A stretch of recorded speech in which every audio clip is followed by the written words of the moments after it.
ବିଭିନ୍ନ ଜାଗାରେ ଯେଉଁ ଛୋଟ ଛୋଟ ତ୍ରୁଟି ବିଚ୍ୟୁତି ଆମେ ଦେଖିଛୁ, ଆମେ ତତ୍କ୍ଷଣାତ୍ ଆକ୍ସନ୍ ନେଇଛୁ।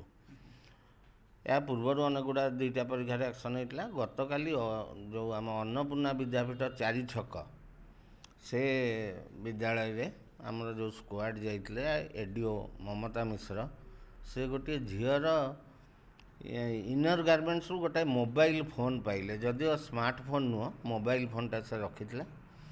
ତତ୍କ୍ଷଣାତ୍ ସେ ଅଧୀକ୍ଷକ ସେ ସେଣ୍ଟରର ତାଙ୍କୁ ନିଲମ୍ବନ କରାଗଲା ଏବଂ ତାଙ୍କ ସ୍କୁଲର ଯେଉଁ 2 ଜଣ ମହିଳା ଶିକ୍ଷୟିତ୍ରୀ ପିଲାମାନଙ୍କୁ ଚେକିଂ କରିବା ଦାୟିତ୍ୱରେ ଥିଲେ, ସେମାନଙ୍କୁ ମଧ୍ୟ ନିଲମ୍ବିତ କରାଯାଇଛି। ଏତଦ୍ ବ୍ୟତୀତ ସେ ବିଦ୍ୟାଳୟରେ ଡ୍ୟୁଟି କରୁଥିବା ଅନ୍ୟ ବିଦ୍ୟାଳୟରୁ ଆସିଥିବା 4 ଜଣ ଶିକ୍ଷକଙ୍କୁ କାର୍ଯ୍ୟାନ୍ତର କରାଯାଇଛି ଏବଂ ସ୍ୱୟଂ ବ୍ଲକ ଶିକ୍ଷାଧିକାରୀ ଆମର ଦ୍ୟୁତିକାନ୍ତ ପ୍ରଧାନ, ତାଙ୍କୁ ସେ ସେଣ୍ଟରର ସୁପରିଟେଣ୍ଡେଣ୍ଟ ଦାୟିତ୍ୱ ଦିଆଯାଇଛି ଶେଷ 2ଟି ପରୀକ୍ଷା କରିବା ପାଇଁ। ଏମାନେ ଭାବୁଛନ୍ତି ତ୍ରୁଟି ବିଚ୍ୟୁତି ଯୋଗୁଁ ହିଁ ଏତକ ହେଲା, ସେ ପ୍ରପରଲି ଚେକିଂ କରାଗଲାନି ଯେତେବେଳେ ଏଆଇ ଆସିଛି। ଏଆଇ ସମସ୍ତ ଜାଗାରେ ଆମେ କରିବାକୁ ଏବର୍ଷ ସକ୍ଷମ ହେଇନୁ। ସେ ବିଦ୍ୟାଳୟରେ ଏଆଇ ନଥିଲା, କିନ୍ତୁ ନିଶ୍ଚିତ ଶିକ୍ଷକମାନଙ୍କ ପାଖରେ କାର୍ଯ୍ୟ କରିବାର ଯେଉଁ ଶୈଳୀ ରହିଛି, ସେଥିରେ କିଛି ତ୍ରୁଟି ବିଚ୍ୟୁତି ରହିଛି, ତେଣୁ ସେମାନେ ପାଇଲେ ନାହିଁ। ମୋବାଇଲ୍ ଫୋନ୍ ଧରି ଜଣେ ଭିତରକୁ ଯାଇପାରିଲା।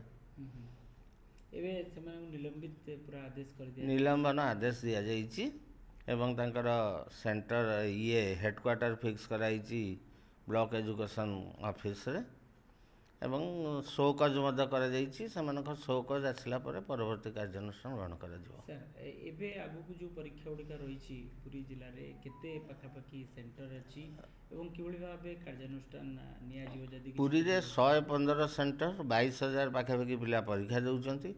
ଚଳିତ ବର୍ଷ ପରୀକ୍ଷା ସମ୍ପୂର୍ଣ୍ଣ ରୂପେ ଶୂନ୍ୟ ସହନଶୀଳତା ଭିତ୍ତିରେ ପରୀକ୍ଷା କରାଯାଇଛି।